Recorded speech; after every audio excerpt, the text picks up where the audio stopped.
Bienvenue à cette édition du Bulletin des régions, une émission produite grâce à la collaboration de 20, télévision communautaire autonome associée à Cogeco. Bonne émission. Alors, qu'est-ce que ça évoque pour vous, le 5-10-15? C'est un espace absolument magnifique. C'était des belles professions dans ce temps-là? J'ai fait 40 ans, madame. Non, mais... Je vois l'homme comme un arbre parce que l'homme prend racine comme l'arbre.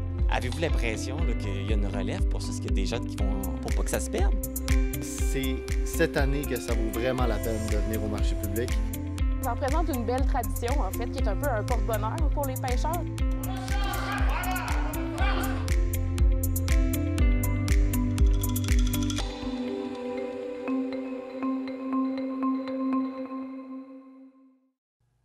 Encore cette semaine, on a des nouvelles pour vous qui proviennent de partout au Québec. Au sommaire, les motoneigistes de Montmagny-Lillet sont pris en otage par l'industrie forestière. À Baie-Saint-Paul, 9 mois après l'inondation, des sinistrés témoignent des difficultés rencontrées pour rénover leur maison ou encore obtenir un permis de démolition. À Percé, la dernière séance du conseil municipal a permis une franche discussion sur la civilité et le respect lors des périodes de questions avec les citoyens. À Sainte-Anne-de-la-Pérade, la 86e saison de la pêche au Poulamont tire à sa fin. Dans la Naudière, 3 entreprises unissent leurs forces pour mettre en marché des charcuteries de porc de grande qualité issues d'une vision écologique. Les étudiants de l'école secondaire de Soulanges s'initient à l'intelligence artificielle. À Plessisville, une initiative originale pour valoriser le français auprès des jeunes. Félix Audette, un jeune joueur de soccer de Bonaventure, réalise un rêve en participant à un camp organisé par le Real Madrid. Mais pour commencer cette émission, rendons-nous d'abord à Pessamit, où le conseil de bande de la nation Innu a signé une entente cadre historique avec Hydro-Québec et le gouvernement du Québec. Un reportage de Joanny Godreau de la Télévision du Littoral. Ça fait plusieurs années qu'il n'y avait plus de négociations, qu'il y avait des conflits, des chicanes qui étaient là depuis plusieurs années. Et je veux dire merci à tout le conseil de bande de dire on a tous un devoir de travailler ensemble et on le fait d'une façon novatrice parce que non seulement cette entente cadre est entre le gouvernement du Québec et la nation Innu de Pessamit, mais aussi avec Hydro-Québec. En conférence de presse le 15 février au Centre communautaire de Pessamit, M. Legault a soutenu vouloir développer des partenariats financiers avec la nation Innu. Selon lui, le montant de 45 millions faisant partie de l'entente n'a rien à voir avec le passé. Pour le premier ministre, il s'agit d'un début à de futurs partenariats financiers qui bénéficieront au gouvernement et à la Première Nation. De son côté, la chef de Pessamit, Marielle Vachon, témoigne que les négociations ont été un travail ardu. Lorsqu'on s'est assis pour la démarche du 45 millions, ça a été très ardu pour les collègues qui sont ici, qui ont travaillé. Il y a nos aviseurs juridiques qui participaient beaucoup. Je pense que le travail a été très, très ardu. Je crois qu'ils ont mis beaucoup d'heures dans le travail. Ils n'ont pas donné juste quelques heures. C'est quand même des travaux de fin de semaine qu'ils ont fait. Même, je crois qu'à Noël, ils travaillent encore. Et je les remercie aussi particulièrement. Je crois qu'on se doit d'être fiers d'être Innu. On a les compétences pour pouvoir négocier avec les gouvernements et nous faire entendre, comme je disais, nous faire entendre et nous faire écouter ou nous écouter ou nous faire entendre. Pour le PDG d'Hydro-Québec, Michael Sabia, l'entente qui vient d'être signée est un pas dans la bonne direction. Lors de ma première visite à Pessamit, quand j'ai rencontré Chef Vachon et plusieurs membres du conseil de bande, vous m'avez offert des mocassins. Et selon moi, c'était un symbole significatif, celui du potentiel de bâtir une relation plus forte, un pas à la fois, si nous marchons ensemble. Aujourd'hui, selon moi, nous prenons un pas ensemble, un grand pas. Un pas vers le type de partenariat, et le mot est tellement important, le type de partenariat que nous voulons bâtir avec toutes les communautés autochtones à travers le Québec. Ce dernier ne nie pas les enjeux qui viennent du passé, mais pense à l'avenir. Il affirme d'ailleurs que cet accord permet de commencer les discussions sur des éoliennes et d'autres projets qui seront les meilleurs pour la communauté. Selon M. Sabia, on entre dans une nouvelle ère entre Pessamit et Hydro-Québec. Cet entente-cadre qui s'est négocié sans la consultation des membres de la communauté Innu a suscité des inquiétudes. Un résident, Jérôme Charles Saint-Onge, a d'ailleurs levé le ton en montant des barricades jeudi matin afin de bloquer les 2 entrées de Pessamit aux personnes non autochtones. Les policiers sont finalement intervenus avant l'arrivée du premier ministre. La chef Marielle Vachon aurait aimé consulter ses membres avant la cérémonie de l'entente-cadre, mais elle dit que c'était impossible pour des raisons de confidentialité. François Legault a quant à lui rappelé qu'il ne s'agit qu'une entente-cadre. Les négociations ne sont pas terminées. Une séance d'information s'est tenue à 17 h pour répondre aux questions des membres de la communauté Innu.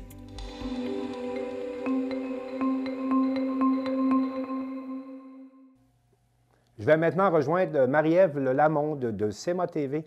Parce que dans la région de Montmagny-Lillet, les motoneigistes sont pris en otage par l'industrie forestière et on veut en savoir plus long.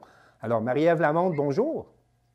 Bonjour Martin. Effectivement, vendredi dernier, j'ai reçu un appel de la Fédération des clubs de motoneigistes du Québec pour nous informer que tous les droits de passage dans Montmagny-Lillet ont été retirés. La décision a été prise par l'Association des propriétaires de boisés privés des Appalaches et M. Bruno Aubé, qui est administrateur pour la région de Chaudière-Appalaches de la Fédération des clubs de motoneigistes du Québec, précisait que c'est important que les motoneigistes ne circulent pas sur les sentiers qui sont présentement fermés parce que des amendes pourraient être émises, bien sûr. Puis on pourrait perdre des droits de passage éventuellement pour les années à venir. Marie-Ève, comment se fait-il que les pistes sont maintenant fermées? Bien, c'est très, très simple, puis en même temps, c'est compliqué. Je vous explique. Oui. Donc, le syndicat des producteurs de bois de la Côte-Sud a lancé un appel à l'Association des propriétaires de boisés privés des Appalaches pour tenter de résoudre le problème, d'ailleurs, de la fermeture des sentiers. Il faut savoir que les droits de passage, c'est très, très fragile. On peut les retirer. C'est un privilège qui est donné par les propriétaires des terres pour que les motoneigistes, les quadistes et les autres sportifs du genre puissent avoir accès. On peut retirer ça n'importe quand. Donc, c'est à renouveler à chaque année, ces autorisations-là. On doit les renouveler à chaque année. Absolument. Donc, c'est une négociation qui se fait, entre autres, avec la Fédération des clubs de motoneigistes du Québec. Mais là, le conflit vient que le syndicat des producteurs de bois de la Côte-du-Sud ils ont publié un communiqué en fin de semaine, un communiqué de presse, pour dénoncer la décision de l'Association des propriétaires de boisés privés des Appalaches qui prennent en otage la population de la Côte-du-Sud en exposant les producteurs de bois à de potentielles poursuites civiles. Et c'est dans le but de tenter d'influencer une décision du tribunal. Je t'explique, Martin. Oui, c'est un peu compliqué, oui. Les propriétaires de boisés privés des Appalaches précisent de ne pas avoir de conflit avec personne dans le dossier. Par contre, ils sont en désaccord avec un projet de mise en marché sur le bois de sciage de déroulage qui a été déposé par le syndicat des producteurs de bois de la Côte-du-Sud. Donc, l'Association des propriétaires de boisés privés des Appalaches a décidé de fermer les sentiers de motoneige justement parce que le syndicat n'a pas voulu négocier avec eux. Donc, le conflit vient de là et c'est pour ça que les motoneigistes sont un peu pris en otage. Mais on s'avouera, Martin, que présentement, il n'y a pas de neige. Donc, déjà, la saison de motoneige était pas très, très belle, là, disons, pour les amateurs, malheureusement. Non, c'est comme ça partout au Québec. Fait que l'Association des propriétaires de boisés privés des Appalaches dit que le syndicat veut tout contrôler. Il veut contrôler avec qui se vend le bois, qui va le transporter, tout. Et ce ne sera plus les propriétaires, donc, qui vont prendre ces décisions-là, mais simplement le syndicat. Donc, selon Rénald Nadeau, qui est de l'Association des propriétaires de boisés privés des Appalaches, ça fait 2 ans que le côté exclusif est en négociation. Et c'est de là que découle tout ce conflit-là. Donc, ça fait environ 2 ans dans cette situation-là. Donc, le syndicat a rappelé que la Régie des marchés agricoles et alimentaires du Québec a tenu des audiences publiques ayant pour but d'autoriser de refuser la mise en place de cette agence de vente-là. C'était les 7 et 8 novembre dernier. Et il y a 3 régisseurs qui ont été entendus. Il y a eu des représentations, mais l'Association des propriétaires de boisés privés des Appalaches ont dit « Nous, on ne nous a pas écoutés. On veut vraiment pas de ça. » Donc, on nous dit que la fermeture des sentiers de motoneige va se poursuivre tant et aussi longtemps que le problème sur l'exclusivité ne sera pas réglé. En résumé, les propriétaires de forêts privées ne veulent pas d'un monopole au niveau de l'industrie qui serait, selon eux, géré par le syndicat des producteurs. C'est bien ça? C'est pas tout à fait au niveau de l'industrie parce qu'il y a quand même 3000 propriétaires de boisés privés qui font partie du syndicat. C'est beaucoup. Seulement, lors des votes au sein du syndicat, ils ont eu l'impression de ne pas être entendus et là, ils ont l'impression de se faire voler un peu leurs terres. Là. Ils veulent prendre leurs propres décisions.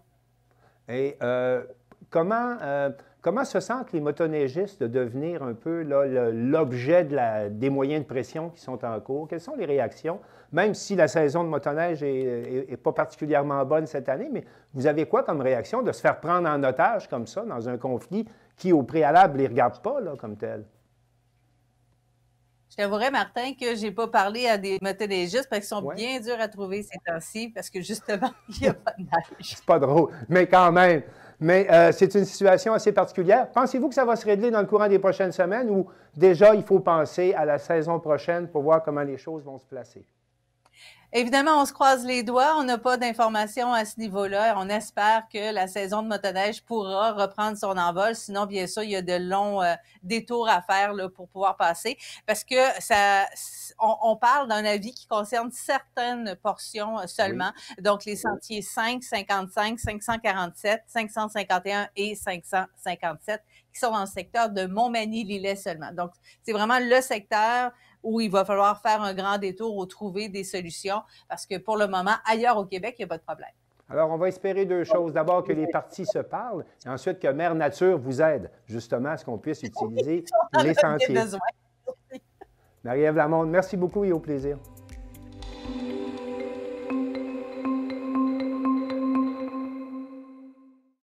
Des sinistrés des inondations du 1er mai dernier à Baie-Saint-Paul ont participé au dernier conseil de ville de leur municipalité.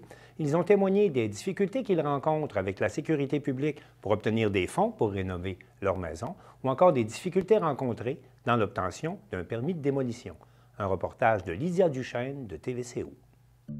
Cela fait maintenant plus de 9 mois que les sinistrés de la rue Saint-Joseph sont plongés dans les dédales administratifs et émotifs de l'indemnisation. Immuniser ou démolir, là est la question.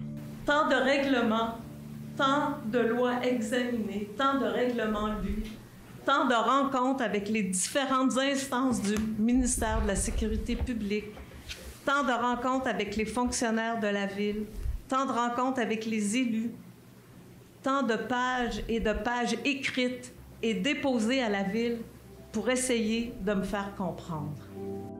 Bien que chaque cas soit différent, en ce qui concerne le gîte Le Clocheton, la haute valeur patrimoniale du bâtiment impliquait l'évaluation de tous les scénarios possibles avant d'accorder le permis de démolition demandé. Vous vous souvenez, ceux et celles qui ont suivi le dossier depuis le début, il y avait eu refus d'émettre le permis de démolition. On avait demandé quand même des documents supplémentaires. Il y a eu des analyses qui ont été faites. Il y a eu un carnet de santé. Il y a eu une architecte qui est venue sur les lieux. Je crois qu'on s'est donné quand même différentes possibilités. On a essayé plein de choses. Aussi, de la part des propriétaires, il y a eu une mise en vente qui s'est effectuée là, à l'aube du temps des fêtes. Il y a eu plusieurs choses qui ont été essayées. Et on en vient à la conclusion que tout a été essayé. Pour Mme Robin, propriétaire du gîte Le Clocheton, devenu l'emblème de la question, il était évident depuis le début que la démolition était la seule avenue raisonnable. Enfin, les élus de la ville ont réfléchi, ils ont lu, ils ont écouté et ils ont pris, je pense, la seule décision sensée en fonction des coûts énormes pour immuniser et restaurer cette belle maison de la rue Saint-Joseph. En ce lundi 12 février 2024, l'annonce est faite. Les coûts d'immunisation et de remise en état estimés à plus d'1 million de dollars, la municipalité donne son accord pour la démolition du 50 rue Saint-Joseph. Donc ce soir, on vient permettre la démolition, mais la démolition ne s'effectuera pas demain matin. Là. Il y a encore des délais et on a quand même bon espoir là, d'arriver là, avec un certain règlement qui pourrait arriver avec un acheteur potentiel. Mais comme je vous le dis, ce qui est à retenir, c'est qu'on a essayé bien des scénarios et là, s'il arrive un autre scénario, bien, on sera bien heureux, tout le monde aussi, de voir la résidence là, préservée. Un délai de 90 jours est encore à prévoir, le temps que la MRC donne aussi son aval. D'ici là, l'achat du clocheton est encore possible. je pense que plusieurs personnes qui aimaient le patrimoine et qui se sont vivement opposées à sa démolition devraient se regrouper pour l'acheter et la rénover. En parallèle à cette histoire, d'autres résidents du quartier ont pour leur part mis leur énergie dans l'immunisation. On se fait un peu donner la conviction qu'on s'en allait dans le bon sens en essayant de sauver notre maison, en l'élevant, en bougeant du trottoir et puis en faisant la job. On a signé ensuite avec la sécurité publique en disant que oui, on s'engage à surélever notre maison, et puis si advenant d'autres inondations, on n'aurait plus jamais de soutien de la sécurité publique. Moi, c'est correct, je ne vais plus jamais dealer avec eux autres cette année, pas de problème. La procédure qui semblait au départ raisonnable se transforme peu à peu en cadeau empoisonné, selon Yves Giroux, qui est parmi les premiers propriétaires de la rue à entreprendre les travaux. Bien, au départ, on pense que tout est couvert à 90 %. Sauf que plus on avance, plus on se rend compte que c'est pas vrai. Et puis qu'on ne sait pas, on est dans le flou. Puis nous, on a soulevé la maison, ensuite on a fait faire l'intérieur, tu soulèves la maison, tu enlèves ton plancher, les murs, il faut qu'ils partent avec. Toutes des choses que, dans le constat de dommages du départ, c'était pas pensé. C'était pas, OK, la salle de bain s'en va au grand complet parce que quand tu enlèves le plancher, tu enlèves le mur, mais tout est parti, la céramique se défait, puis fait que tu enlèves tout. T'sais. Mais refaire tout ça, c'était pas estimé dans le constat de dommages du départ. Ces coûts additionnels reliés à l'effort de préservation des maisons n'étant pas considérés par les programmes d'indemnisation, Yves Giroux remet en question la réelle valeur du soutien offert et souligne l'épuisement et le stress financier qui les poursuit depuis le 1er mai 2023. Je viens ici vous parler parce que on se sent un peu abandonné. Tout le monde, on a le même combat chacun de notre côté. Nous, on a été les premiers à le faire, l'élévation de la maison. Moi, je sais qu'il y a beaucoup d'autres de mes voisins qui y pensent, mais beaucoup d'entre eux, c'est des retraités. Est-ce qu'ils ont la capacité d'emprunt peut-être, il y en a d'autres, oui, OK, leur maison est peut-être payée, mais c'est une autre affaire, tu sais.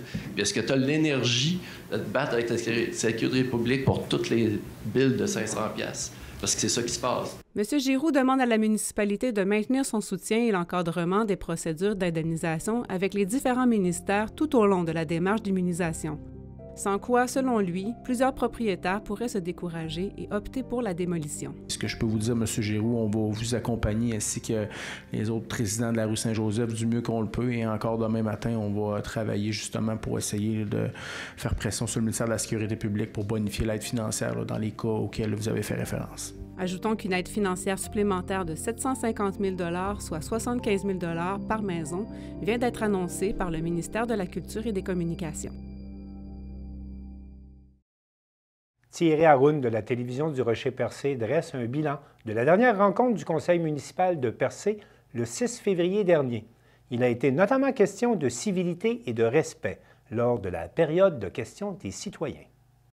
La dernière séance municipale à Percé a été, entre autres, l'occasion tant pour la mairesse Cathy Poirier que pour les citoyens présents de remettre les pendules à l'heure face au manque de bienséance lors de la période des questions depuis quelque temps. Si d'entrée de jeu, la mairesse a tenu à féliciter les organisateurs de la 15e édition de la Journée de la Marmotte à Val d'Espoir, de même que les commerçants de Percé qui demeurent ouverts ces temps-ci, ce qui, selon elle, rend la vie plus agréable dans le village, elle a tenu à rappeler que le décorum, le calme et la civilité doivent être de mise, histoire d'assurer la bonne marche de la séance.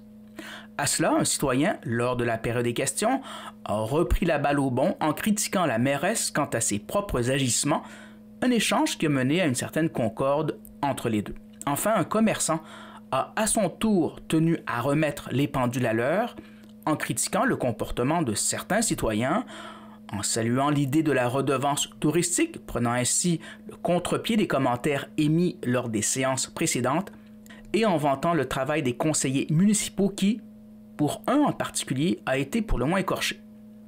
Voici mon reportage. Je voudrais féliciter, le 2 février dernier, il y avait une activité sur le territoire de Percé, donc notre Fred de la Marmotte nationale qui était à Val d'Espoir vendredi matin. Donc, je tiens à féliciter évidemment les bénévoles, les organisateurs de l'événement. C'est toujours agréable de voir les gens, d'aller se promener sur place. Il y avait une belle participation. Et pour la première fois, il ne faisait pas trop froid cette année. Donc, on est très contents. Puis, je tiens à féliciter les gens pour ce moment. Tant qu'être dans les félicitations, je tiens aussi à féliciter les commerces de Percé qui sont ouverts cet hiver. J'en ai pas parlé depuis les derniers mois, mais dans les dernières fins de semaine, je suis venue marcher à Percé le dimanche après-midi pour constater qu'il y a des voitures de stationnées partout, il y a des gens qui marchent sur la promenade, il y a des gens qui marchent sur le quai, il y a des gens au pavillon des Grandes Marées, au parc des Loups-Marins, il y a des gens qui sont dans les commerces, je ne vais pas les nommer, mais les commerces qui sont ouverts. Donc, encore une fois, j'ai trouvé ça les dernières fins de semaine super agréable de constater cette belle achalandage-là. C'était beau, c'était agréable de voir ça. Ça fait longtemps qu'on n'a pas vu autant de gens circuler comme ça en plein fin janvier, mois de février. C'est un petit salut que j'ai envie de faire pour dire bravo à ces belles initiatives. En dernier lieu, j'ai envie de revenir un peu sur la séance du mois de janvier dernier, pas du mois de juin, pardon, du mois de janvier dernier, où on a senti beaucoup d'envolées dans la salle. C'est des moments pour venir exprimer nos pensées, c'est tout à fait légitime, mais ce que je vais demander ce soir, c'est un peu de décorum. Hein? Je demande un peu plus de civilité, s'il vous plaît. On laisse les gens parler. J'aimerais bien qu'on me laisse répondre quand il y a des questions qui me sont adressées. Et on va laisser le temps aux gens de parler, ça va de soi, mais s'il vous plaît, on reste calme. C'est plus agréable pour tout le monde. Pas l'intention de faire des spectacles dans l'ampleur du Québec à tous les mois. Je pense qu'on peut se parler de façon civilisée. Autre information par rapport à la séance à la période de questions, s'il vous plaît, pour décorum, c'est pas moi qui choisis les règles. Le décorum, c'est de s'adresser à la présidente de l'Assemblée. Si vous avez des questions à poser, vous les adressez à moi et je redirigerai vers les personnes en mesure de répondre, si c'est Mme Hubert, si c'est des membres du Conseil, si c'est la direction générale. Je vais laisser la parole, il n'y a aucun problème. Une question de décorum et de civilité, s'il vous plaît. On respecte ça pour le bien-être de tous. Je vais revenir sur ce que vous disiez, Mme la mairesse, au sujet de la réunion du mois passé. Comme vous pouvez voir, tout le monde pense que c'est ceux qui sont au micro qui parlent trop fort ou quoi que ce soit. Mais vous venez de voir, même là, le premier qui est passé, arrêtez donc de couper la parole et laissez donc le monde parler. Ça a été ça tout le mois, la dernière réunion. C'est un endroit pour poser des questions. Vous venez ici pour me poser des questions, poser des questions à des gens qui sont ici. Si vous posez des questions, vous ne me laissez pas le temps de répondre. C'est pas l'endroit à être. C'est pas un micro pour venir faire une exposition. C'est un micro pour venir poser des questions. Si vous ne permettez pas de répondre, et vous enfilez une deuxième question, une troisième question, c'est normal qu'à un moment donné, je vais vous dire stop, stop. Laissez-moi répondre à votre première question. Je vais vous relaisser la parole. Puis je vais vous demander de poser une deuxième question. Je vais répondre à votre deuxième question. Il faut me laisser le temps de répondre. C'est un endroit pour poser des questions. Oui, mais laisser le monde aussi, c'est le temps de finir leurs questions avant d'enchaîner et toujours embarquer. J'en prends bonne note, M. Méthode. Puis vous pouvez prendre note aussi que nous autres, quand on a parti de la dernière réunion, on n'a pas pitché notre micro sur la table. Regardez bien la réunion, ce que vous avez fait, c'est ça. Bon. J'en prends bonne note, M. Merci beaucoup. Pour ceux qui ne savent pas, je me présente Jean-François Nellet, je suis copropriétaire de la microbrasserie Pied-Caribou, ancien conseiller municipal, et je conseillerais fortement certains citoyens à se présenter pour savoir c'est quoi le rôle d'un conseiller, ainsi d'un maire. Un conseiller, c'est pas seulement 2 réunions par mois, c'est des réunions plusieurs fois par semaine. Quand vous faites le budget, c'est jusqu'à 5 à 6 fois par semaine. Donc, si la personne ne se présente pas une fois par mois, ça peut arriver, comme dans n'importe quel travail, comme n'importe quel entrepreneur a des employés. Une autre chose que je trouve un peu spéciale, excuse-moi, je vais faire mes commentaires, je vais poser des questions par la suite. J'ai laissé beaucoup de temps ce soir pour les commentaires, alors vous avez... Oui, j'ai jamais vu ça, c'est la première fois que je vois ça, mais je trouve ça le fun.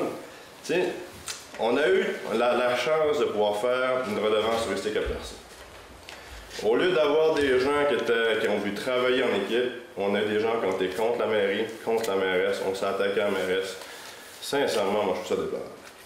Percé, on a 500 000 personnes qui viennent par année. Qu'est-ce que tu as donné à la redevance, toi? Hein? Qu'est-ce que tu as donné à la redevance? Donne-moi 2 secondes, le temps de finir, je vais tout te donner le montant, si tu veux. Ouais. Puis on peut te les chercher. Les redevances, là, la redevance aussi en tant que telle, est-ce qu'elle est louable? La réponse est oui. Est-ce que le modèle qui était proposé est améliorable? La réponse est oui aussi. Par contre, c'est qui a levé la main, qui s'est assis et qui a décidé on va travailler ensemble? C'est qui a voulu travailler, donner un coup de main à la mairie? Oh. Non, regarde. As-tu écouté toutes les réunions, toi? As-tu écouté toutes les réunions, toi? Ça choque. As-tu vu? Vous asseoir, s'il vous plaît. Vous avez Viens ici, c'est la première fois que je te pose. Regarde, écoute, moi ce que je dis, il y a une solution. Oui, on était tous dire la même chose, si on a besoin de trouver une raison, des raisons c'est facile.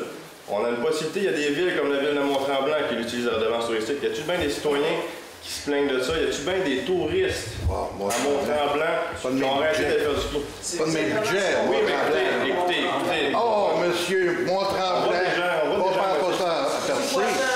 Monsieur Poisson, vous avez respecté quand vous étiez... Oui, mais là, on parle d'un éléphant contre un chat.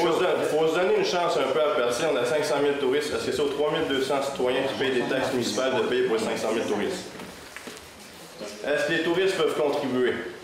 À partir de cette prémisse-là, est-ce qu'on peut travailler et bâtir là-dessus? La réponse est oui. Est-ce qu'on l'a fait? Est-ce qu'on a du travail de part et d'autre? Je pense pas. OK? Une chose. Deuxième chose, on veut faire du développement à Percé. Pourquoi? Parce qu'on veut chercher des revenus. Des revenus, on a les taxes municipales, on a les taxes des entreprises, on a des subventions quand on fait des projets, par exemple le développement du Piémont. Le montant qu'on va avoir en octroi pour pouvoir développer la rue, c'est combien? 650 000, grosso modo. Est-ce qu'on peut se passer de ça puis aller en règlement d'emprunt qu'on vient d'arriver en 2016? Est-ce qu'on peut vraiment s'en aller sous ciel une autre fois? La réponse, c'est non. Pourquoi? Parce qu'en faisant venir des commerces, en attirant des gens, on fait chercher des revenus, on devient attractif. Le problème qu'on a Percé aussi, c'est d'attirer des familles. On a des familles qui ont besoin de venir créer des emplois. Nous, dans notre emploi chez Pete Caribou, on a créé plusieurs emplois. Il y a beaucoup de jeunes familles qui sont venues chez nous. C'est des victoires qui arrivent à la ville de Percé. Donc, si on revient, ce que je trouve ça plate, moi de mon côté, puis j'aimerais, auprès des citoyens, moi, je serais prêt à m'asseoir n'importe quand avec n'importe quelle entreprise, n'importe quel entrepreneur qui est capable de faire un pas en avant et se dire, écoutez, là, la redevance, on est capable de la faire. On va la bâtir conjointement, puis on va arrêter de se tirer des boulets de bord et d'autre. Moi, ce que je vois, ça me donne-tu réellement le goût de venir à une réunion municipale comme avec le ton qu'il y a là en ce moment? Premièrement, on a juste des gens qui viennent critiquer, on n'apporte pas de solution. Ce que je souhaite, c'est de m'asseoir et trouver des solutions pour que la ville aille bien. Pour qu'il y ait une école primaire qui finisse par ouvrir à Percé au centre-ville. C'est pas normal qu'une ville n'ait pas son école primaire dans son centre-ville. Puis en ce moment, c'est ça qui se passe. On a des gens qui sont contre la mairie. Je vous mets au défi de vous présenter puis faire la job qu'ils font ces gens-là. N'importe quand me présenter, moi. Présente-toi. N'importe quand. Je vous propose. Ça va me faire plaisir, monsieur, de me présenter. Et là, c'est le fun, on a vraiment des exemples parfaits de gérants de salle, mais ça, c'est pas grave. Ils vont se présenter, ils vont faire leurs erreurs, puis on va être capable de voir. Moi, ce que je propose, quand on voit ces gens-là ici qui se donnent, tu sais, je peux comprendre qu'on peut les critiquer. Je peux comprendre. Tout le monde est il n'y a personne de parfait. Mais essayons-nous, trouvons une solution. Travaillons ensemble de trouver des raisons, mais des solutions aux problèmes qu'on a parce qu'il y en a. Percé, on est assis sur un joyau pour on creuse à côté. Pourquoi? Bien, parce qu'il y a des gens qui ne veulent pas travailler. C'est simplement ça mon commentaire. Revoyez tous nos reportages sur notre site Internet. La 86e saison de pêche au Poulamont sur la rivière Sainte-Anne tire à sa fin et Charles Laviolette de CJSR nous informe que pas moins de 100 000 pêcheurs se sont rendus sur les lieux et qu'ils ont capturé un minimum d'1 million de poulamons. C'est en 1939 qu'un épicier de Sainte-Anne-de-la-Pérade, en prélevant des blocs de glace sur la rivière, a constaté que des bancs de petits poissons peuplaient la Sainte-Anne en hiver. La pêche au poulamont était née. La pêche aux poissons des chenaux en est à sa 86e édition et sa popularité ne se dément pas. Encore cette année, la saison de pêche sur la glace qui tire à sa fin permettra à environ 100 000 pêcheurs de pêcher 1 million de poulamons. Nous avons rencontré Steve Massicotte, porte-parole de l'Association des pourvoyeurs de la rivière Sainte-Anne. L'Association des pourvoyeurs, c'est 19 pourvoiries. C'est sur environ 2 km de rivière. C'est 340 chalets qui sont installés. Donc, c'est de la pêche qui se fait autant de jour que de nuit. Donc, c'est de 8 h le matin à 6 h le soir ou de 8 h le soir à 6 h le lendemain matin. Donc, les gens pêchent à l'intérieur des chalets de pêche. Donc, vraiment, il y a un petit poêle à bois, il y a les lignes de fournis, souvent divans, tables et chaises. Donc, c'est très confortable. Beau temps, mauvais temps, donc les gens là, peuvent venir là, à la pêche chez nous puis profiter là, des activités qu'il y a sur la rivière.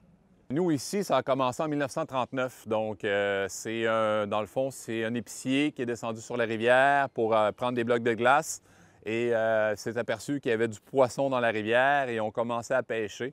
Les gens arrivaient par train, c'était les cabanes embarquées avec des chevaux. La glace, on la sciait avec des galandars, qui est des grandes scies à la main. Donc, par la suite, là est arrivé les scies mécaniques. Donc, c'était plus facile de faire les trous dans la rivière, les tracteurs. Et en 1976, s'est créée l'Association des pourvoyeurs de la rivière Sainte-Anne. Et là, maintenant, on est rendu à notre 86e édition déjà. Et c'est une pêche qui, dans le passé, était très festive de nuit. Maintenant, c'est rendu très familial. Donc, c'est le jour, les samedis de jour, dimanche de jour, plein de familles, plein de jeux gonflables, partout. Là, les gens peuvent s'amuser, patiner. Donc, c'est pas juste de la pêche, mais c'est aussi là, des activités plein air. Ici, c'est notre date d'ouverture officielle du ministère de la Faune, c'est le 26 décembre. Donc, normalement, quand on a du froid, 26 décembre, on commence notre saison, puis ça se termine toujours vers la mi-fin février. Donc, cette année, malheureusement, avec la température, le 18 décembre, il est arrivé un coup d'eau. Donc, on a eu à peu près là, 100 mm de pluie totale, fait que la glace n'a pas pu résister. Donc, il a fallu repartir la saison. Donc, à partir du 15 janvier, là, on a recommencé et ça fait une courte saison cette année. Bien, depuis les 10 dernières années, dans le fond, là, c'est à peu près, là, on a eu peut-être 2-3 bonnes années où on a pu commencer le 26 décembre. Donc, il faut faire avec Dame Nature. Depuis les 10 dernières années, le réchauffement climatique, etc., donc c'est plus difficile. Mais il faut attendre du froid. Nous, dès qu'il y a des nuits à moins 15 et que la rivière gèle, on l'arrose, donc on épaissit notre couvert de glace. Quand on embarque dessus, il y a un 12 pouces de glace, donc c'est sécuritaire. On fait les installations électriques, les chalets de pêche, puis après ça, bien là, les gens peuvent venir sur la rivière.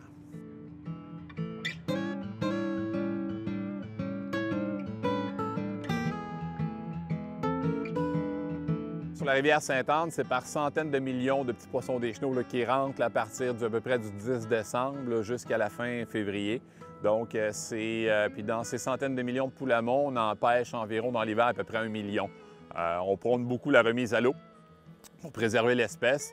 Et les plus gros spécimens, bien, les gens peuvent les garder, puis les consommer, faire des recettes avec. La semaine passée, on a cuisiné, on a fait même des burgers de poules à mont. Fait que vraiment, il y a plein de choses à faire. On fournit un petit livre de recettes et un petit pamphlet comment arranger notre poisson. Dans une année normale, on va chercher 100 000 visiteurs. C'est des retombées économiques pour environ 6 millions pour la Mauricie. Donc, écoute, c'est des gens qui vont dormir ici, qui vont aller consommer dans les restaurants, qui vont bouger, qui vont faire bouger la municipalité. C'est beaucoup le 514-450, donc tout le secteur de Montréal et les environs. Sinon, on a beaucoup aussi de Québec, de Trois-Rivières, de la Mauricie aussi, c'est important. On a une clientèle aussi asiatique qui vient du quartier chinois de Montréal, qui vient aussi de Toronto. Donc, on a une belle clientèle russe aussi qui vient. Donc, pour nous, là, c'est vraiment, là, on a des gens de peu partout à travers le Québec, du Canada et on a une clientèle aussi internationale. Les gens adorent ça quand ils arrivent. Puis il y a plein d'activités. Plein d'activités sur la glace. Puis en fin de semaine, on avait un violoniste, on avait un guitariste. Il y a de l'ambiance toute la fin de semaine. Là, Roger, on va avoir de la visite.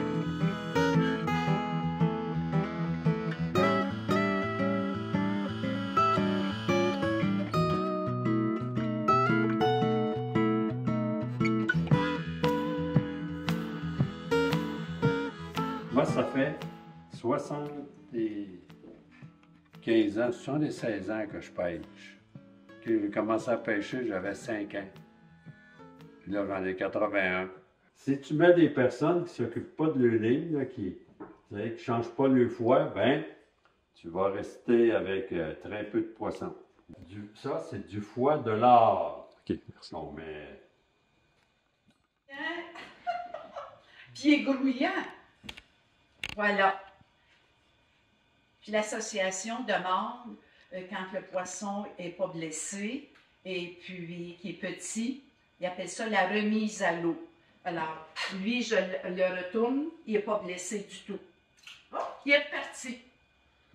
Bien, nous, dans le fond, écoute, c'est notre dernier week-end, donc on invite les gens. Il reste encore de la place le samedi et dimanche, donc les gens viennent la fin de semaine. Sinon, regarde, aujourd'hui et demain, là, jeudi, vendredi, il reste de la place aussi. Donc, vraiment, on veut finir ça en beauté.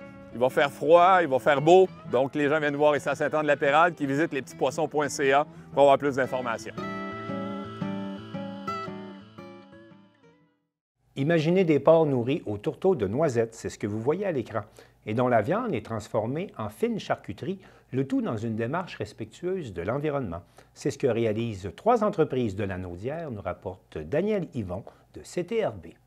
C'est vraiment une vision nouvelle de ce qu'on propose au niveau de la mise en marché d'un produit agricole responsable du début à la fin. Donc, notre collaboration a été possible grâce à une vision en commun, une vision de rigueur, une vision d'authenticité et une vision d'excellence. Ça nous a fait réaliser que nous étions en mesure d'additionner nos efforts pour créer un projet encore plus grand que chacune de nos compétences. C'est là qu'un rêve est né. Au fil de nos diverses rencontres, on a développé une complicité et puis ça nous a permis vraiment de bâtir une relation solide. Et ça nous a amené à vouloir réaliser le rêve de produire des charcuteries qui rivalisent avec les meilleurs de ce monde. Tout simplement, ni plus ni moins. L'objectif est quand même très haut, mais on a tout en main pour pouvoir le faire. On a vraiment un terroir exceptionnel au Québec.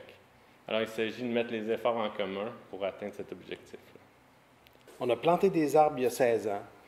On a attendu, on récolte les noix. On travaille fort, autrement dit. On arrive à la fin, on les casse. Puis quand on les casse, surprise, ça fait beaucoup de poudre. Puis cette poudre-là, on ne pouvait pas la perdre. Ça représente peut-être 1/3 de ce qui est mangeable qui tombe sous forme de poudre quand on casse la noix. Donc, on avait énormément de pertes. Puis on s'est dit, bien, cette poudre-là, on peut essayer de faire de l'huile avec. Donc, recherche, on trouve un presse-huile. On arrive à faire de l'huile qu'on vend maintenant ici. Puis quand on fait l'huile sort, mais il reste ce qu'on appelle le tourteau. Bon, le tourteau, c'est le résidu de protéiné, très protéiné, mais sans lipides, parce qu'on a extrait les lipides, mais il y a beaucoup de protéines, il y a beaucoup de saveurs. Puis ce tourteau-là, on a fait des choses, on a fait des tests, par exemple de l'alcool, aromatisé, etc. Bon. Mais on en produit beaucoup plus que ce qu'on est capable de vendre sous forme, par exemple, d'aromates pour les alcools. Et là, le tourteau, la chance d'avoir dans la Naudière, à Saint-Cuthbert, des gens qui travaillent un porc d'une race exceptionnelle, qui sont ouverts d'ailleurs à ce partenariat-là, parce que c'est quand même à petite échelle. Donc, il faut avoir l'ouverture de dire, on va faire des tests, on va avancer, etc. Donc, on a fourni le tourteau, et voici, c'était le début de l'histoire. Essayons de nourrir des porcs pour faire un peu comme le porc espagnol, ce qu'on appelle le pata negra, ou le jambon de Serrano, qui s'appelle par exemple jamón de bellota. C'est un jambon nourri, un cochon nourri au gland de chêne. Mais le gland de chêne, c'est pas très bon en bouche. C'est comestible, mais le principe est vraiment, c'est le gras de la noix qui se transmet. Mais actuellement, en travaillant avec le tourteau de noix et de noisettes, les saveurs qui sortent de ça sont vraiment exceptionnelles. Donc, on a espoir vraiment d'aller chercher ces effluves-là, de les reconnaître dans la viande. Donc, nous, à la ferme Beauvais, on se spécialise dans l'élevage à l'ancienne. Et le porc, c'est le porc Berkshire qui a retenu vraiment toute notre attention. Donc, vraiment, on se trouve avec un porc d'une qualité exceptionnelle. Et puis, on fait l'élevage à l'ancienne. Ce porc-là est naturellement résistant. Ça nous permet de l'élever en plein air, sans hormones, sans antibiotiques, sans vaccins et sans médicaments. Dans le fond, la viande que ça produit est vraiment exceptionnelle aussi, très persillée, très juteuse, très savoureuse. Fait que c'est avec beaucoup d'excitation et un petit peu de crainte qu'on a introduit le tourteau. Donc, on a fait faire une analyse laboratoire assez poussée pour savoir les composantes puis essayer d'évaluer la digestibilité au niveau des porcs. Et puis, en consultant un nutritionniste à quelques reprises aussi, on a intégré ça dans notre ration de moulée, qui était déjà faite sur mesure avec uniquement des céréales et un peu de minéraux. Donc, le but, c'était vraiment de leur offrir le mieux qu'on était capable.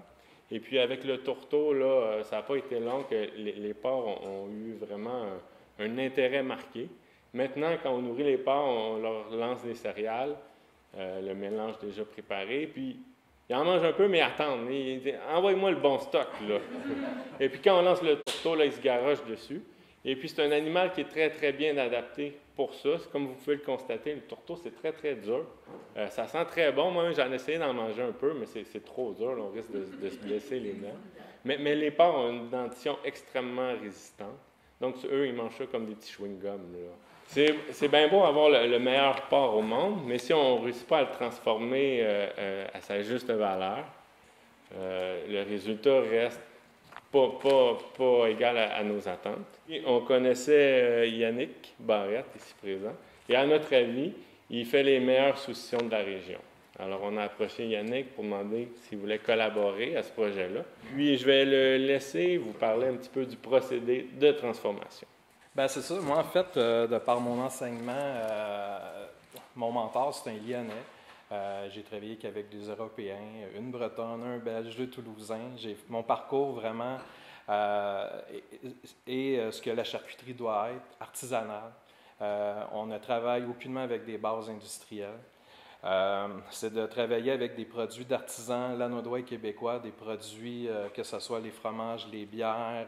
Je travaille déjà avec un beau porc. On travaille avec, moi, personnellement, mes produits, je travaille avec le porc de chez Cochon Sans Façon, qui est un très beau porc, mais qui est un porc qui est élevé à l'intérieur. Puis là aujourd'hui, c'est de travailler avec un Berkshire, avec un taux de gras quand même plus important, puis transmetteur de saveur, très fondant, avec une alimentation propre à ce cochon-là, de retrouver l'odeur que vous avez sentie sur le tourteau à la première bouchée de façon très naturelle, là, sans rajout, rien.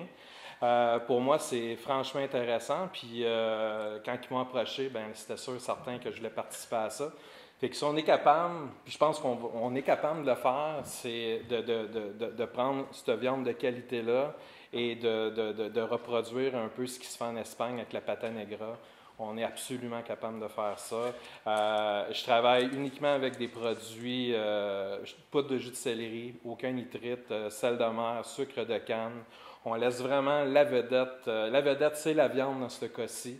On va probablement y aller très, très simplement, sans rajout inutile.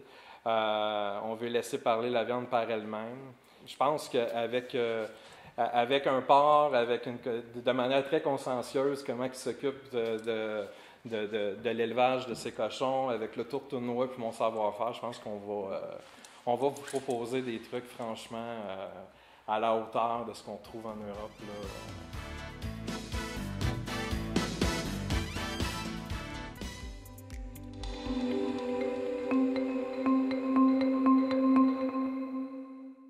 Chantal Bédard de CSUR.TV s'est rendue à l'école secondaire Soulanges pour échanger avec les étudiants sur les métiers du futur dans un contexte de développement de l'intelligence artificielle. Le 13 mars dernier, l'organisme Héros de chez nous s'est déplacé à l'école secondaire Soulanges afin de démystifier ce qu'est l'intelligence artificielle et les métiers du futur qui en découlent. L'équipe de C'est sur la télé était présente. Nous, on est là pour parler de concepts technologiques, de présenter aussi le monde de demain, comment il sera fait, parler aussi de choses comme l'intelligence artificielle, parce qu'aujourd'hui, on se rend compte que cette technologie est omniprésente dans notre monde, mais personne n'a vraiment d'informations sur tout ça. Expliquez-moi en quelques mots, c'est quoi l'intelligence artificielle, le IA?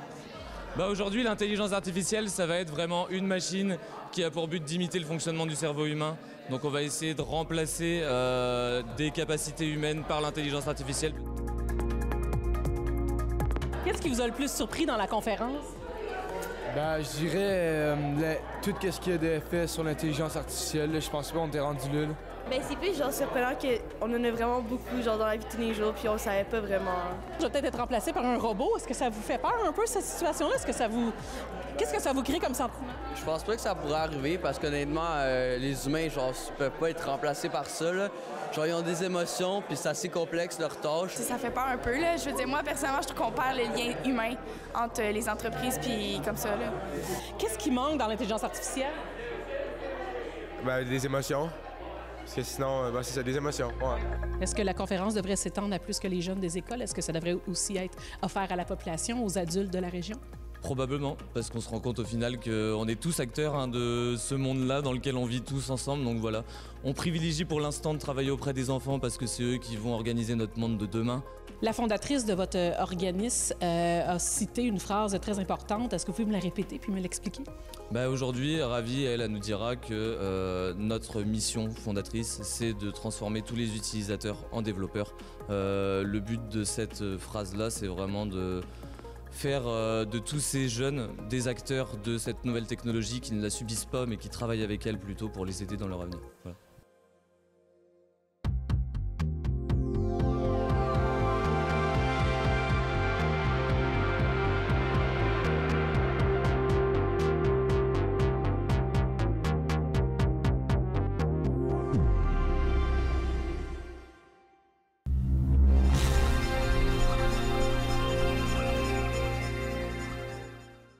Sylvana Suarez de la Télévision de l'Érable nous présente une initiative originale qui s'intitule « Le français sur les planches » et qui invite les jeunes à participer à une pièce de théâtre. Bonjour, Monsieur Yvonne, et bienvenue. Merci, ça me fait plaisir. Pourquoi est-ce que vous êtes ici à Plessisville aujourd'hui? En fait, nous, on reçoit régulièrement des mandats du gouvernement, du gouvernement du Québec principalement, pour réaliser des projets avec les jeunes dans les écoles ou dans les municipalités. C'est ça, on a un projet qui a un lien avec le théâtre dans le but de valoriser le français auprès des jeunes, mais aussi auprès des nouveaux arrivants qui viennent de s'établir dans la région.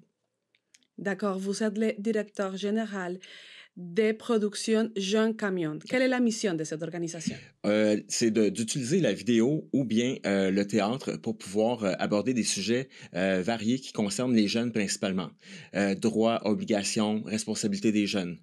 Il y a aussi la sécurité sur la route, le théâtre, la valorisation du français, l'importance de bien s'exprimer, s'intégrer en tant que citoyen. Donc, c'est très le racisme aussi, contrer le racisme, contrer la violence, c'est des thèmes qu'on aborde à travers nos différentes activités. Monsieur Yvonne, et pour vous, quelles sont les principales sources de distraction des jeunes, justement par rapport à la langue française? Bien, des distractions, c'est certain que quand on fait de la promotion, disons, d'une émission de télévision, les jeunes, c'est ça, je pense, sont influencés beaucoup par les émissions américaines. Les tendances, ils vont suivre justement la mode américaine. C'est ça, quand je m'exprime comme ça, je mets pas tout le monde dans le même bateau, mais je vous donne un exemple. J'étais en train de réaliser au début de l'année dans une école un projet en théâtre. C'était principalement des jeunes qui viennent de l'extérieur. Ils parlent français, c'est des francophones, sauf qu'ils ne connaissent pas du tout la culture québécoise. Ils ne connaissent pas du tout les films, les émissions du Québec. Donc, ils connaissent très bien les acteurs anglophones, les émissions anglophones, les séries qu'ils écoutent, qui suivent sur Netflix ou sur Prime. Tout est en anglais. Donc, c'est certain que ça, c'est très fort. Il y a beaucoup de travail à faire, je pense, pour valoriser la culture du Québec auprès des jeunes. Et comment est-ce que le théâtre peut aider justement à préserver les Français social? Oui. D'abord, le texte des pièces de théâtre, c'est écrit en français. Ceux qui ont participé à la création des textes, c'est des élèves qui sont en théâtre. C'est ça, ils se sont prêtés au jeu d'écrire la pièce de théâtre, mais en ayant une richesse de mots et de vocabulaire dans les différentes pièces de théâtre. Et quelles sont toutes les possibilités qu'il y a pour que le projet fonctionne? Comme il est né et aussi comment il se transforme dans le temps. Donc, qu'est-ce qui est toujours possible, c'est de monter de toute pièce, une pièce de théâtre sur scène, sur les planches. Donc, de là l'idée, le théâtre sur les planches. Donc, le français sur les planches, c'est ça par rapport au théâtre, effectivement.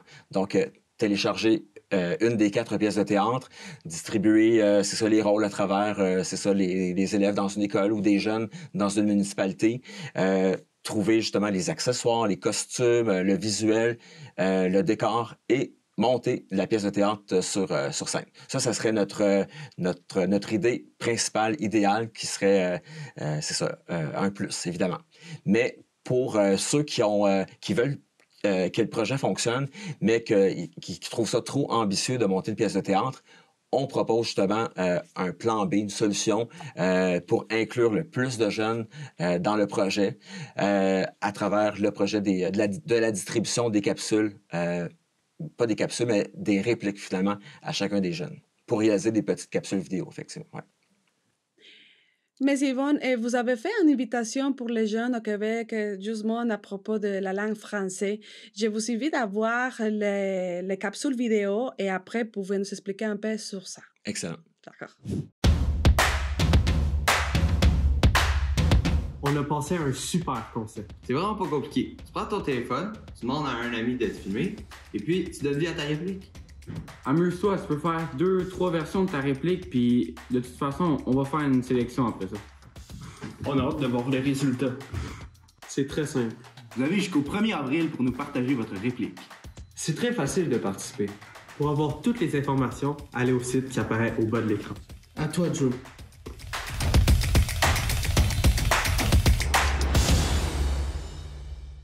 On a regardé déjà la capsule vidéo. Qu'est-ce que vous pouvez dire sur ça? Qu'est-ce qui En fait, ce qu'on veut que les jeunes gardent en tête, c'est que c'est simple à faire. Donc, nous, on va attribuer une réplique. Il y en a peut-être 5000 répliques à travers les 4 pièces de théâtre, principalement dans les classes de français, secondaire 1 à 5.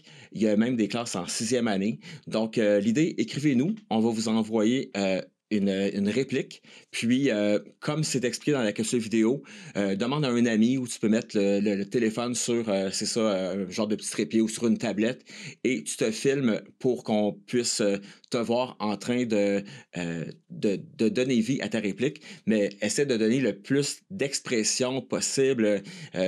Donner vie à une réplique, finalement, c'est donner une bonne intention, tout ça, à la réplique.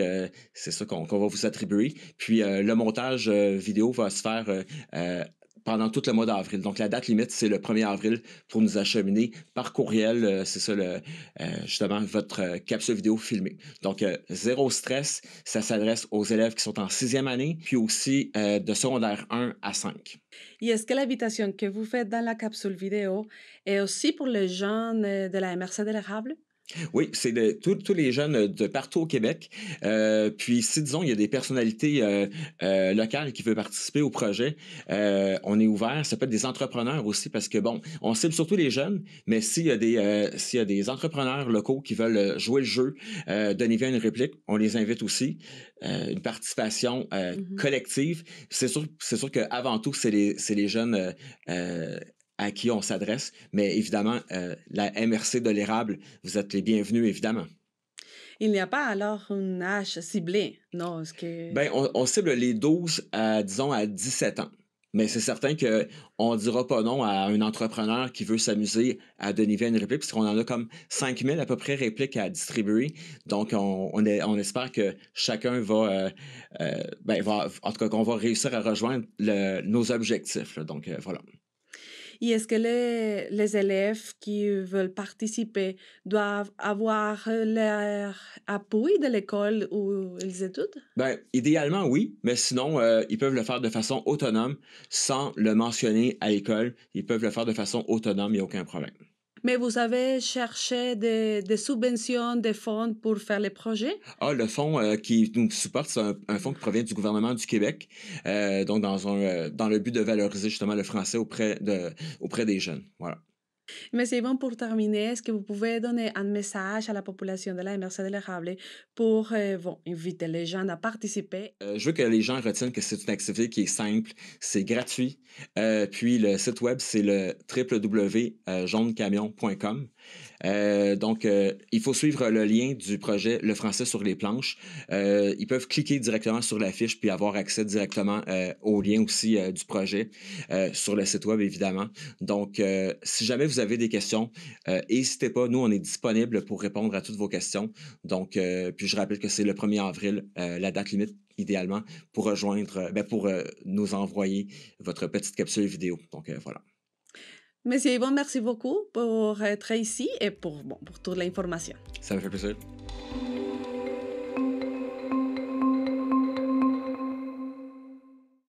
À Bonaventure, Valérie Pinault de Télévague a rencontré un jeune joueur de soccer, le sympathique Félix Audet, qui a réalisé un rêve en participant à un camp organisé par la fondation du club Real Madrid. Ton aventure a commencé quand tu as vu que tu pouvais t'inscrire à un camp du Real Madrid à Québec qui était organisé par la fondation du Real Madrid. Comment ça s'est passé, ce camp-là? C'était super le fun. J'ai appris plein d'affaires. J'ai vu plein de monde que je connaissais pas. J'ai ajouté plein de monde sur Snapchat et tout ça. Puis j'ai vraiment beaucoup aimé mon coach parce que même s'il parlait juste anglais, il était vraiment comme de mon style, puis il m'encourageait. Le World Challenge, en fait, le camp de soccer de la Fondation Real Madrid, c'est un camp que le club du Real Madrid tient dans plusieurs pays au monde, environ une quinzaine de pays. Puis, dans chaque pays où ils tiennent des camps, ils sélectionnent des joueurs pour participer au World Challenge, qui est un tournoi avec des équipes de chacun de ces pays-là, où il y a des camps du Real Madrid. Quel âge t'as commencé à jouer au soccer? J'ai commencé à jouer au soccer à 4 ans. Sauf que à 4 ans, je trouvais comme... J'aimais ça, sauf que... C'est niaiseux, là, mais j'ai arrêté 1 an parce que j'aimais pas ça mettre mes pads en dessous de mes bas. J'aimais pas ça, je les mettais par-dessus parce que je disais là, mes pads sont belles, pourquoi je les mettrais pas au-dessus, tu sais? Fait que là, j'ai arrêté 1 an, puis j'ai recommencé 8. Le coach a eu des très, très bons mots pour Félix. C'était quand même assez émouvant pour moi puis Geneviève, ma conjointe. Parce que, c'est ça, ils ont fait 10 camps au Canada, de la Colombie-Britannique jusqu'au Québec. Puis, le coach nous a dit qu'au niveau pas seulement au niveau du talent, mais disons dans le package global, que Félix avait été son meilleur élève, si on veut, de tous les camps qu'il y avait eu au Canada. Ouais, c'est ça. Au niveau de l'attitude, au niveau... oui, il y avait le talent, mais il y avait aussi beaucoup... les critères de sélection étaient aussi en fonction de l'attitude, le sérieux, la passion. Il disait que c'était un très bon coéquipier, puis que, ouais, c'est ça, il était toujours à l'écoute, toujours focus pour faire les tâches, ou pas les tâches, mais les exercices. Fait que, ouais, ça a été des très, très beaux commentaires.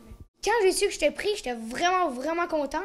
Sauf que, un peu après, on a checké, puis ça revenait, je pense, à 7000 quelque chose US. Ça, c'est comme 10 000 $ canadiens. On a parti à la campagne de GoFundMe, puis on est déjà rendu à 10 000. On a déjà tout l'argent. Tu pratiques-tu souvent à la maison? Oui, beaucoup. Je pratique pas mal tous les jours. Là, un peu moins, parce que, tu sais, il y avait la patinoire qu'on vient de faire. Puis, tu sais, il commence à faire fret, puis il neige, puis il mouille plus, puis tout ça. Mais l'été, je pratique pratiquement tous les jours. Puis je regarde souvent des vidéos de joueurs de soccer, puis pour les skills. Mon idole, c'est Ronaldo, donc je regarde tout ça, je pratique. Puis après ça, quand j'arrive dans les matchs, j'essaie de les faire. J'ai starté un comité soccer. En fait, c'est mon prof qui me l'a proposé. Puis moi, j'ai dit, c'est sûr. Puis là, on a pris 4-5 de mes chums. Ce qu'on faisait, c'est que tous les vendredis après-midi, dernière période, on passait dans les classes. Puis on prenait chaque inscription de soccer. Qui veut jouer au soccer dans la classe de Mme José? Qui veut jouer au soccer dans la classe de Mme Agathe? Ça. Ainsi de suite, dans toutes les classes de 6e à première année. Puis on faisait des équipes avec un horaire de terrain qui changeait à toutes les récrés. T'aurais-tu un message pour les autres jeunes qui ont une passion comme toi pour un sport? Ah oui. Comme, hésitez pas, puis même si vous êtes pas bon, jouez. Parce que moi, au début, j'étais pas bon. J'avais tout le temps les cheveux d'en face, puis je faisais jamais de but. Sauf que j'aimais ça pareil, puis je me pratiquais, puis j'ai devenu plus bon, puis hésitez pas. Disez-vous pas, ouais, mais lui, ça se peut qu'il me pousse, je suis plus petit, puis tu sais, je suis un des plus petits de ma gang d'amis, puis tu sais, je suis un des meilleurs aussi, là, tu sais. Puis regarde, Lionel Messi, c'est un des meilleurs joueurs de tous les temps, puis il a 8 ballons d'or, mais il est grand comme mon père, il est comme 1,60 m, tu sais. Fait la taille, ça compte pas. C'est pas besoin d'être un gros bif de football pour jouer au soccer. Puis tant que vous aimez ça, jouez puis essayez. Merci, Félix. De rien.